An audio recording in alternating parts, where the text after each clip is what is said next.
Hello and thanks for joining us on a special edition of Chicago Tonight. I'm Brandis Friedman. Paris Schutz will join us shortly.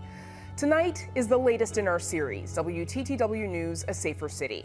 Every Monday in July and August, we're devoting our entire program to the issues of public and community safety.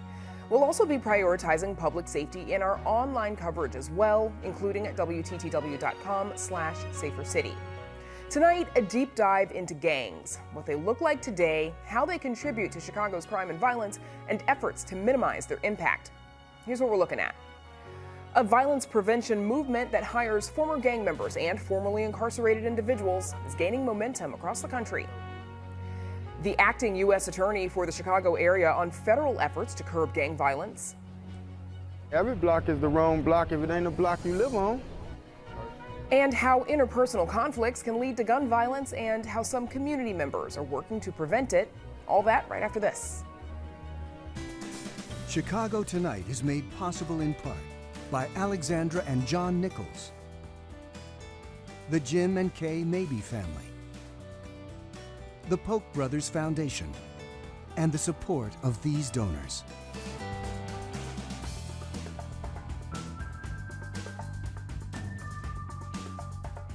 Chicago Tonight's coverage of public safety is supported by the Su Ling Jin Charitable Foundation Initiative for Reducing Violence in Chicago. Chicago street outreach workers are on the front lines of the city's gang and gun violence problem. They work around the clock to mediate conflicts before they escalate to injuries and even death. Paris Schutz joins us now with more on that from Austin. Paris. Brandis, Austin suffers some of the highest rates of gun violence in the city, and that follows decades of poverty and disinvestment. But the community is also home to many organizations that attempt to stop the violence before it starts. And the key to that is employing workers with a genuine connection here. And for many of those workers, that connection is personal.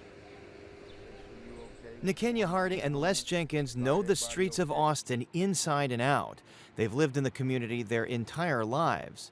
Both say they ran with the wrong crowds and separately have been shot. Harding says he made the choice to turn his life around after spending time in jail. I realized that what I got to do is very important. It's not just for me, for my family, for my friends, for my community. Harding went to work as a street outreach coordinator for the Institute for Nonviolence Chicago, one of a network of nonprofits that provides violence intervention services. Vaughn Bryant is executive director of Metropolitan Peace Initiatives. He says there are around 260 street outreach workers across the city, many of them from violent backgrounds themselves. That's what makes them credible. That's what gives them the license to operate, because they know the people, they know the players, they have the relationships, they have the influence because they've lived that life, but they've also turned their lives around to move in a positive direction. The work begins by reaching out to young people who might one day become victims or perpetrators of gun violence and giving them guidance. You don't want to just be no outreach worker to them. You want them to feel like you're a bigger brother. You want them to feel like you care about them. You want them to feel like you love them. You want them to feel like you're there with them. So even if it's not no incident, we still building that relationship with them. Harding and Jenkins say the youth they work with have hidden trauma, that victims or witnesses of gun violence carry around anger or anxiety that they might not be aware of. What we consider to be trauma is normalized as normal, but it's not normal. Right. It's not normal to be able to, you just got shot, and as soon as you come back to the neighborhood, they pat you on the back, man, man, Joe, you back. Right, that's your badge of honor. But that's something that we have to, mask our feelings. We have to normalize whatever we're feeling at this time, and we have to live up to a whole nother standard, and that's the community code, right? Right. And just saying that you're all right, but emotionally, mentally, psychologically, you're not okay. Right. They say the trauma leads to a general distrust of one another, where a young person might be at risk of violence for wearing clothes the wrong way or simply walking down the wrong block. You could just be a face that they don't know walking up the block, and you suspicious, you dangerous. I mean, yeah, they gonna watch you. If they ain't know who you is and you just walking up one of their blocks or one of the area, they're gonna be alert about you, and any little slight movement could get you hurt. If you're on the wrong block and they don't recognize you, is that when that happens? I mean, every block is the wrong block if it ain't a block you live on. Harding and Jenkins say it often is the personal conflicts, not necessarily gang activity, that leads to retaliation. So it could end up from a domestic thing, it could end up from something petty, it could end up from somebody bumping heads in a nightclub, and it could end up from stuff from Facebook, social media. That's where the complicated work of trying to mediate a conflict before it escalates comes in. Jenkins says it starts by listening without judging. And what I notice a lot of times when I have a face-to-face conversation with a lot of these young brothers and sisters is that they're crying out for help. And you have to be ready. And that street outreach is just the first step here. Then there's the mentoring, there's the mental health services, there's the workforce development services. The key is to keep youth on a path of opportunity because we know that the specter of gangs and violence is always present. Brandis. Paris, thank you. And as we just saw in that report, one solution to interrupting the cycle of gang violence that's getting an increasing amount of attention is community-based anti-violence programming. Mayor Brandon Johnson has given these initiatives his backing along with millions in city funding. The state and federal government have also allocated millions in funding this year for anti-violence programs, ones that hire local residents at high risk of being shot or shooting others. Many are former gang members, and they serve as mediators and peacekeepers in the very neighborhoods where they may have once gotten into trouble. Here to discuss Chicago's violence prevention movement are Chico Tillman, director of the CVI Leadership Academy out of the University of Chicago Crime Lab, is also a formerly incarcerated Chicago gang member. Benny Lee, an instructor in justice studies at Northeastern Illinois University and co-founder of the National Alliance for the Empowerment of the Formerly Incarcerated. He's also a former Chicago gang member who spent 15 years in Illinois prisons. Tio Hardiman, executive director of Violence Interrupters, and Berto Aguayo, executive director of the anti-violence organization Increase the Peace, also a former gang member. So clearly, gentlemen, you're all experts in what it is we're here to talk about, having lived experiences as well. And as we mentioned, anti-violence programs getting a lot of attention as well as some money from philanthropies and the government. Tio Hardiman, first to you. Any thoughts on why this movement is getting more support now? Well, the movement is gaining a lot of momentum due to the fact that the gun violence is like an epidemic. It continues to spread across the United States. And then a lot of the proven model type of initiatives like Violence Interrupters, the Institute for Peace, different organizations like Chicago, CRED, just to name a few, and LACE over in the Little Village community. We have proven models, for example, like Violence Interrupters. Today, we're working with about 150 high-risk individuals, ex-offenders, and 35% of them we placed into job training programs. The other 35%, they're enrolled back into school, and the remaining 30%, we just offer social services to that population. So the movement is just gaining a lot of momentum because it's being treated as a public health issue, more so than just violence that's taking place on the streets. Chico Tillman, same question to you. Any thoughts on why this is getting more attention now? I think there's several reasons. The main reason is that the violence is impacting the economy in ways that's never been impacted before. Another reason is because of the large amount of mass shootings that took place. With the large amount of mass shootings, it caused an impact that we could never imagine, especially during the pandemic, and also with the situation with the uprisings of George Floyd. It was like a perfect storm. And individuals that worked in this particular space are some of the heroes who don't get enough credit that really stopped the pandemic. And that's where government and institutions saw our value at different levels, because we were the individuals that had connections to that hard to reach population who had been cast aside by mainstream America. And I want to talk about some of the work that those folks are doing as well as we get into it. Berto Aguayo, what evidence do you have that lets you know that this work is working? The evidence is in all the young people that we've been able to take off the streets and turn instructors who are now leading their own programs. I'm sure we all have those young people in all of our programs. I also have firsthand experience, being in a gang myself and knowing that a lot of the reasons why I joined the gang was because I was raised by a single mother in back of the yards in the South Side, in a community with limited opportunities, limited safe spaces, and that's what we try to replicate with Increase the Peace. We try to make sure that we create opportunities for young people to prevent the violence in the first place, create those safe spaces where young people are building relationships and learning skills, learning how to mediate conflicts, but also learning how to be part of the solution. And I think ultimately the evidence is in the work that all of our organizations are doing and the fact that we've been able to transform lives and transform communities in the process. As we mentioned, 3 of you were once gang members. As you said, many of your staff probably former gang members who are taking a different path now. Benny, how difficult is it for former gang members who have once been incarcerated to sort of remove themselves from that life when they return home? It depends on the individual. You know, it's a saying that you have to make time serve you versus serving time. And what that look like, if I'm doing time and I'm gang affiliated and I look at what I left, I got to make that change in the prison. And what they look like, the same gang I'm part of on the street is in the prison. So I got to draw them boundaries with them guys, say, man, I want something different. I'm going to school, I'm trying to take up a trade, because I got some goals I want to meet when I get up out of here. So them guys I'm talking to on the phone, if they so happen to be by my parents' house when I call home, I'm letting them know it's a new day. And when I get out, I don't go around there. I go get a job, get in school, spend time with my children, then they hear Benny Lee out. They hear I'm doing this. So when they see me, they're going to respect me different. You follow what I'm saying? So if you put yourself back in that environment, you're vulnerable to get gunned down, get shot. Like I tell young people, if you're going to reach your goal, the 3 things you got to do. First thing, you got to stay alive. You can't get killed.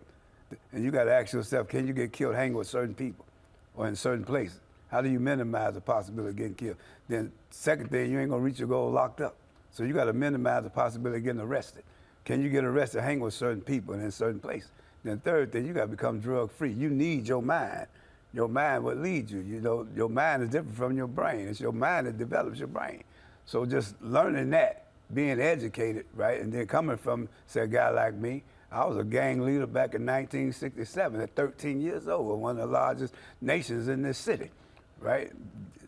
Right, in prison and on the streets. And I would imagine, like, you know, if you start that young, it is very hard to make that change later on down the road. But Berto, do you think firsthand knowledge is that, you know, how essential is that when you're making those personal connections in this kind of work, in the community intervention work? Well, I think that's part of why the violence prevention movement has been growing. It's because it's a recognition ultimately that our communities are part of the solution, and that we need people who have been through these issues to be able to connect directly with other young people.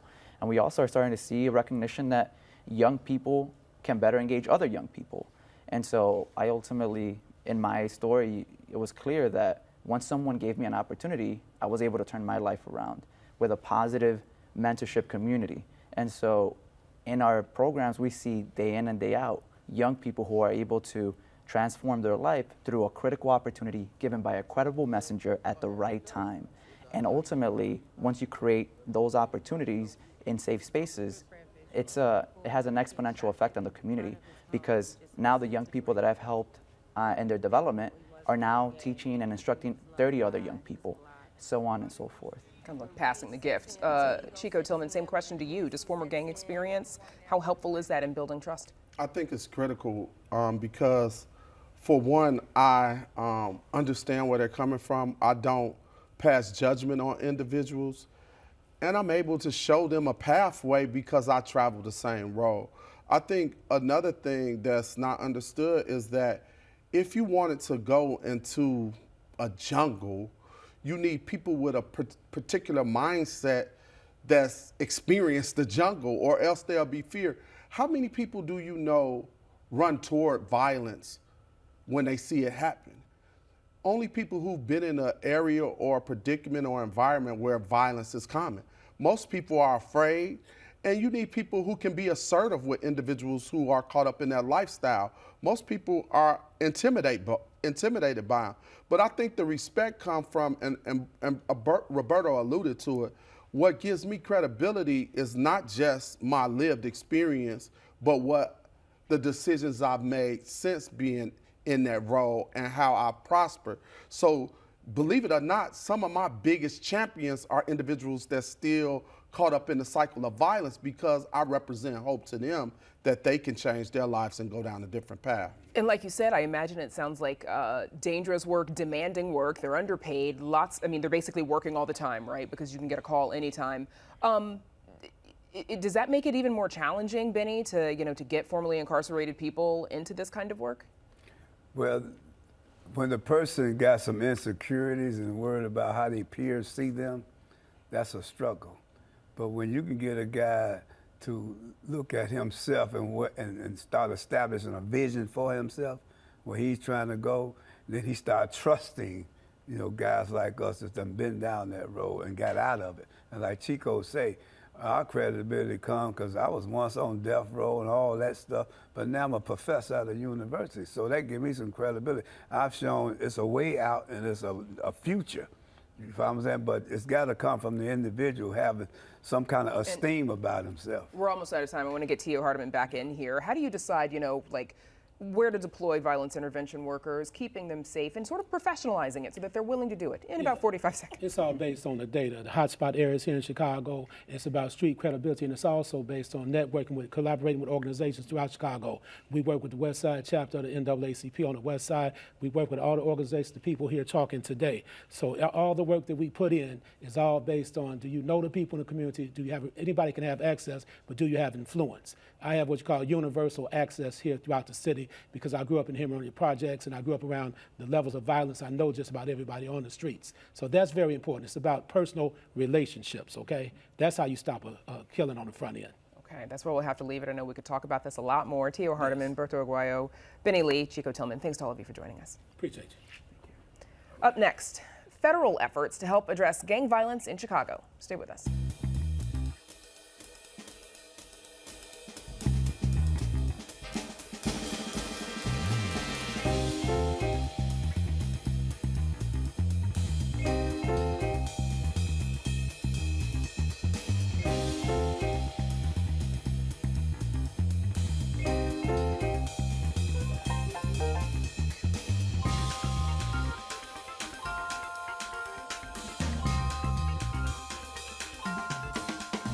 The U.S. Attorney's Office for the Northern District of Illinois has played an active role in trying to combat gangs in Chicago. Earlier this month, a federal jury convicted 3 leaders of a Chicago street gang on racketeering charges. And just last week, a member of a street gang that used violence and murder to protect its drug dealing operation was sentenced to 50 years in federal prison. Joining us now to talk about the role the U.S. Attorney's Office plays in reducing gang activity is Morris Pasquale, acting U.S. Attorney for the Northern District of Illinois. Morris, thank you for joining us. Thank you for having me. So why do you think the issue of gangs and gang-related violence in Chicago has been such a difficult, a tough nut to crack for law enforcement? Oh, there, for a number of different reasons. Obviously, the incidence of violent crime, particularly murders, has gone up in more recent years. Several different causes for that. Obviously, the availability of guns, I would say, probably is at the top of the list. The vast majority of homicides are related to the firing of guns. And guns are available in Chicago through various means, thefts, lawful purchases, and also trafficking from other states. I think the ready availability of guns has really caused a spike in the murders and the violence issue. Also, I think the social media has played a lot into it. I mentioned some of the recent racketeering cases that we brought. Part of the evidence in those cases was that the gang members, the members of the racketeering enterprises, are quite vocal, taunting other gang members, boasting about their accomplishments. And so I think what I've heard said a lot of times is true. Back in the old days, personal beefs might be just settled by, fisticuffs. Now personal beefs get fueled by social media and internet contact, and they get escalated, and then you have retaliation on top of retaliation. And they're taken from social media to real life with a gun along with it. How would you say the U.S. Attorney's anti-gang efforts are coordinated with city and state law enforcement agencies? What is that relationship like? Well, it works very closely because, our office is fully committed to the war on violent crime. But we realize that, the Chicago Police Department has 12,000 police officers. The federal U.S. attorneys and federal agents, we can't replicate that. What we can do is essentially function as more or less of a force multiplier. We can bring added resources, added money, added expertise, added personnel, and just added effort to the effort. So it is truly a combined effort. I think if the last 20 years has shown anything, it's that it has to be a whole of government approach. It just can't be local, it can't be state, it can't be a federal. So us working together with CBD, Illinois State Police, FBI, DEA, ATF, HSI, and other federal agencies, it's been a combined approach, which is the only way we're going to have any shot at being successful in this drive. You mentioned the proliferation of guns in the city, and we know that this is something the Chicago Police Department often talks about being a central problem with violence, and particularly gang violence in Chicago. What more can be done to crack down on gun trafficking and preventing guns from being brought into the city from surrounding states? Well, my predecessor, John Lausch, used to refer to that as a stubborn problem, and that's understating it, I think, a little bit. It is such a deeply seated problem. You know, American society is a fascination with guns. Yes, there's a lot of guns that are trafficked into Illinois from other states which have lax or more or less restrictive gun laws. That's a problem. But a lot of the guns are stolen here or are purchased here, either lawfully or unlawfully. As far as what to do about it, it goes back to what I just talked about. We have a gun trafficking strike force composed of representatives from people in Illinois and from neighboring states to try to curb trafficking. And we'll do whatever we can as far as undercover operations, recordings, and other tools to try to charge people who are found in illegal possession of guns. But I'm not going to understate it. It's a huge problem. Your office has also won some high-profile cases, as we mentioned, against some Chicago street gangs, most recently obtaining convictions, long sentences against members of a faction of a larger gang that used violence and murder to protect their drug-dealing operations on the West Side. What impact do you think prosecutions like that have on building a safer Chicago? Well, number one, they're putting behind bars people who in many cases have committed multiple acts of murder. In the Wickedtown case, which I think is the one you're referring to, that was a branch of the traveling vice lords, where 19 defendants, 19 murders and 19 attempted murders were proved up at trial. And several defendants were complicit in multiple murders. So those are people who have shown by their own track record that they don't want to obey society's rules. And for the protection of the community and for protection of people in the community, they need to, and they appropriately deserve, very lengthy terms of incarceration. I think getting out to the public that the federal government is in completely with our state and local partners to use the racketeering statutes, the related carjacking statutes, robbery statutes, the gun trafficking statutes, the tools that we have in our federal toolbox. Prosecutions like that are important, and it gets that message out to people on the street. Do prosecutions like that, severely undercut or hamstring the ability of that particular gang to keep functioning? Well, in that particular gang, we took out, by virtue of the RICO prosecution, we took out basically all the key members of that faction. And as you may know, nowadays we're dealing not so much with gangs, but with factions of gangs. And gangs are particularly pernicious because they tend to cause a cycle of violence that are constantly recruiting new members. So in that particular case, at least, I'd like to think we took out the key elements of that particular faction of the traveling vice lords, which is going to have an effect of reducing the cycle of violence. Morris, we're almost out of time. We know that pending Senate approval, April Perry will be the new permanent U.S. attorney for the Northern District of Illinois. Do you expect to see any major change in strategy whenever she is approved, if that is the case? Well, I can't speak for April, but I do know she was a longtime member of our office, and I'd like to think, if history is a guide, she'll continue the programs that the office has had in place for a number of years, including our anti-violence. But obviously, that ultimately is going to be her call. Of course, and we hope to hear from her whenever that does become the case. Meantime, Morris Sonny Pasquale, acting U.S. Attorney for the Northern District Attorney in this District of Illinois. Thank you so much for joining us. Thank you.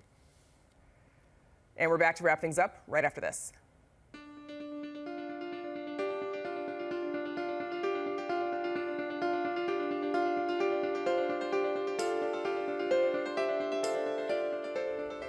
And that's our show for this Monday night. Join us again next Monday for the latest program in this series, and be sure to follow our ongoing coverage online. And don't forget to stay connected with us by signing up for our daily briefing. And you can get Chicago Tonight streamed on Facebook, YouTube, and our website, WTTW.com/news. You can also get the show via podcast and the PBS video app. And join us tomorrow night at 5:30 and 10. Is Illinois becoming the country's newest tornado alley? A look at what's causing the shift. And how lawmakers are trying to protect the hundreds of thousands of temp workers in Illinois. Now, for all of us here at Chicago Tonight, I'm Brandis Friedman. Thanks for watching. Stay healthy and safe, and have a good night.